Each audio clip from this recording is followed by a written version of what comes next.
I want to tell you about a woman named Diane, except Diane isn't one woman. Diane is about 100 women that I've worked with over the years, and I've stitched them into one person because their stories are so identical. It's almost spooky. Same arc, same ending every single time. And I'll be honest with you, I can't stop thinking about her. It's why I do what I do, because Diane did everything right. Everything. She's brilliant. She's beloved. She's hands down the hardest worker in any room that she has ever walked into. And she's also the one who keeps getting passed over for the raise, for the role, for the client, for the contract, for the money she's earned 10 times over. And for the longest time, I couldn't figure out why. Because when you look at Diane on paper, nothing's wrong, right? There's no mistake to point to. There's no bad calls. She's good. She's good. She is the good girl, and good girls get rich in every sense of that word. And it just keeps costing her. So last week I told you something that I think rattled a few of you. I said visibility was never really about being seen. It's about being booked. Likes are vanity. Calls on your calendar, that's the scoreboard, right? The calls on your calendar, that's where we can build wealth. And a few of you wrote back and said, oh, okay, Karen. Okay, good. Fine. So what do I do? So then what do I do? And we're going to get there, I promise. Maybe not all the way there today, but I've got a lot planned for you. But today, because today I want to walk you all the way through Diane's story, the whole thing. And I'm going to warn you up front, I'm not going to tie it up with a neat little bow at the end and hand it to you in 3 action steps. Not this week. This week, we're just going to sit in it. We need to sit in it because here's the truth. You can't fix something you can't yet see. And once you see what happened to Diane, I think you're going to see it everywhere, including maybe in the mirror.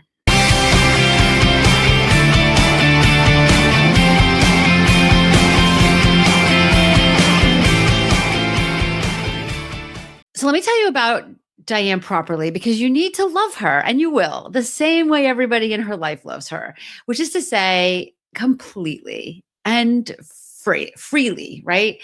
So Diane was a teacher. She's been a teacher for 18 years. The kind of teacher kids come back to visit when they're 26, the kind who got a card on the last day of school that made her cry right there in the parking lot, right? Here's Diane's actual week. She was at school before the building was even warm. She stayed late for the kid who needed extra help. She didn't count the hours because teachers don't count that hour, right? She ran the club nobody got paid to run. And every October, when a brand new teacher started quietly falling apart, because a new teacher always falls apart in October, Diane was the one who took her to lunch and put her back together on her for free. She probably even bought lunch, right? You know what we call that man when a man does it on an org chart? Mentoring. He gets promoted for it. And when Diane did it, we called her a sweetheart. And every single August, Diane went to Target with her own debit card and her own credit card and bought supplies for her own classroom, pencils and tissues, the good markers, snacks for the kids who showed up hungry, because you're not going to teach a hungry child. You're a teacher, right? And Diane was never going to be the reason a kid couldn't learn. And here's the part that gets me. She'd tell you it was worth every penny. And she's not wrong, right? That's what makes this so hard. Nobody's going to stand up and say Diane shouldn't have fed a hungry kid. That's the whole trap here. That's what I'm going to call the good girl tax. It doesn't get charged on your mistakes, right? It gets charged on your best qualities, that good girl tax, right? It finds the most generous, the most responsible, the most, I don't need the credit part of you. And it quietly sets up a toll booth right there.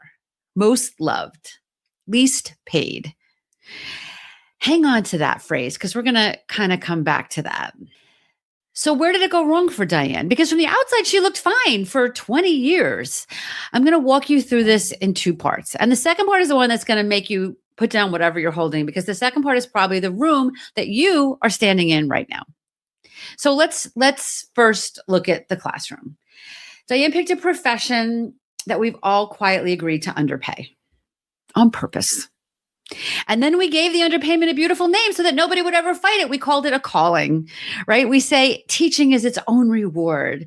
Have you only noticed we say that about jobs we don't want to pay for, right? Nobody ever told a hedge fund manager that the work was its own reward.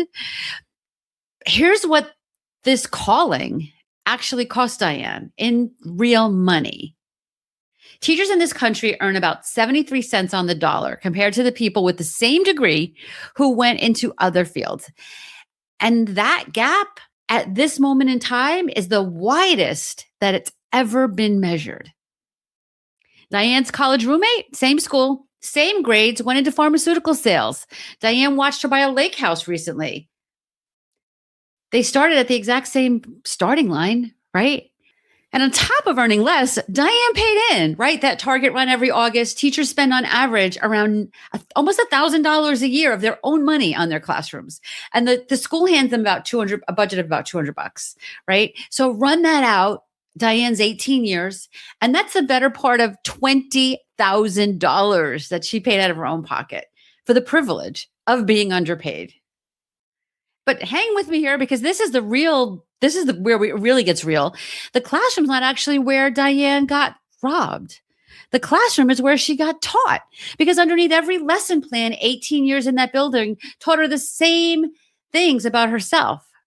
Wanting more money was a little bit unseemly. That good work should speak for itself. That asking for a raise was selfish, and there were kids who needed snacks, right? That being needed was the same thing as being valued. And if she was good enough for long enough, somebody would eventually notice and fix it for her. Nobody ever fixed it for her. Does anybody ever fix it for you, right? So at 47, Diane did the brave thing. The thing that a lot of you listening have done, or maybe you're about to do. She left. She took 20 years of standing in front of a tough audience, right?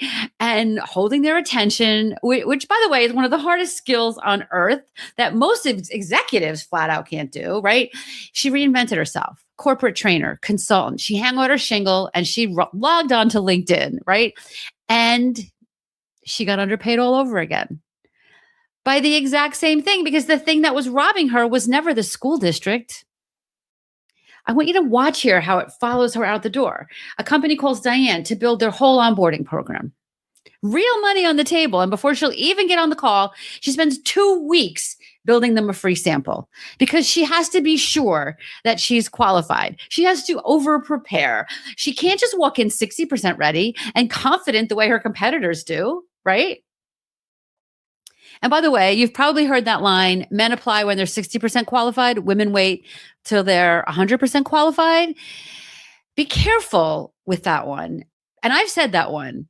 But when I did research for this episode, I realized that that's actually not from a real study. It's something somebody said once that everybody repeated. But here's the deal. You don't need that statistic. You've got Diane, and Diane built her own free sample. Maybe you did too, right? So then she quotes the job. And the number that comes out of her mouth is half of what it's worth, because the real number felt like too much to ask. It felt greedy. It felt like, the markers. Do I really need the expensive markers? So she discounted herself before the client even got a chance to complain about her price. And then she did the most Diane thing of all. She let the work speak for itself. No champion, no loud client saying her name in rooms that she wasn't in. She just did beautiful work quietly and waited to be noticed. The exact strategy that already failed her for 18 years. She was, kind of to use last week's words, she was helpful instead of powerful. Again, in a brand new building. Diane didn't escape the underpaid job. She just rebuilt it around herself from scratch, because she packed the whole way of thinking into that box with her markers and her plant on her desk and, the stuff that she brought home from her classroom, and she carried it right out the door with her. It was never about talent. Diane had talent for days. It was that she'd been trained and then spent years training other people to believe that being good was enough. So let's just kind of add this up here, because I want you to feel these numbers. So I'm going to say them, and Karen, who talks 100 miles an hour normally, is going to say them nice and slow. And I'm actually going to read this because I want to make sure I get this right. In corporate America, for every 100 men who get that first promotion to manager, only 93 women make it to that same step. For Black women, it's only 60. They call it the broken rung, and it might be the most important number in this whole conversation because it's the first one, right? And here's what a missed first step does every raise after it gets calculated off that lower number, right? Every renewal, every let's bump you by 10%. 10% of not enough is still not enough forever and ever and ever. And part of why she missed it, because almost nobody was in the room for her. Only about 31% of women at that level have a sponsor, somebody senior saying their name when they're not there to say it themselves. For men, it's 45%. And people with the sponsor are nearly twice as likely to get promoted. Diane had 100 people who loved her, but she had nobody selling her. Most loved, least paid. Have I told you that? Right? So now let's zoom all the way out here. Over her full career, the average woman loses more than $500,000 to this gap. For a college-educated woman, for a Diane, it's closer to $800,000. And if she's a mom, it's even worse. Mothers earn about 74 cents for every dollar a father earns. So when you total up Diane's life, 18 years at 73 cents on the dollar, 20 grand of her own money into a classroom, a second career she priced at half, a first number she set too low and then carried for a decade, you're not looking at one missed raise. One missed promotion at 38 isn't one missed promotion. It's the salary every future raise gets measured from. It's the retirement match on money that she never made. It's the compounding she can never get back because compounding only runs forward. And if you run it all the way out, what the good girl tax cost Diane isn't really a number. It's a house. It's the house she could have bought right next to her roommate's lake house, right? She just paid into a currency that nobody ever put on a receipt. So here's where you probably want me to tell you what Diane did wrong. So you can promise yourself you won't do it. She didn't do anything wrong. I really need you to hear that because it's the whole point of this. Diane wasn't passed over even though she did everything right. She was passed over because the rules she followed so beautifully were written for a different game than the one she was actually in. Everything right was everything right for staying, for being beloved and indispensable, and broke. So nothing she did was wrong. It just never got priced. She gave away for free with a smile and a card that made her cry in the parking lot, right? The exact same things the people around her were charging full price for. The mentoring, the expertise, the 20 years of holding a room full of people who didn't want to be there. The classroom didn't do this to her. The classroom just gave it the most respectable name we've got. We call it a vocation. And Diane carried that name into every room she ever walked into after. And she handed it to every person who was about to pay her. And without ever saying it out loud, she told them, this is what I'm worth. And they believed her because the world always will and always forever and ever will pay you at the rate you hand it. That's the part nobody told Diane. It was never that she wasn't good enough. It was that being good was the most expensive thing she ever did. And listen, I know that was a lot. I know like maybe you stopped walking the dog somewhere in the middle because Diane stopped being a made up person and started being you. And maybe your classroom was a cubicle or a hospital or a law firm or your own business that you priced like an apology, right? It doesn't matter. It's the same story with the same ending. And I told you I wasn't going to fix it today and I'm going to keep my word even though every bone in my body wants to jump in right now and tell you what to do. But here's why I'm holding back. You need to sit with this. You need to sit with this. You cannot stop paying a tax you don't even know you're being charged. You can't. You'll just keep paying it beautifully forever. So today, the work is just for you to see it and maybe, like me, get a little angry about it, right? And that anger is not unladylike. The anger is your first receipt.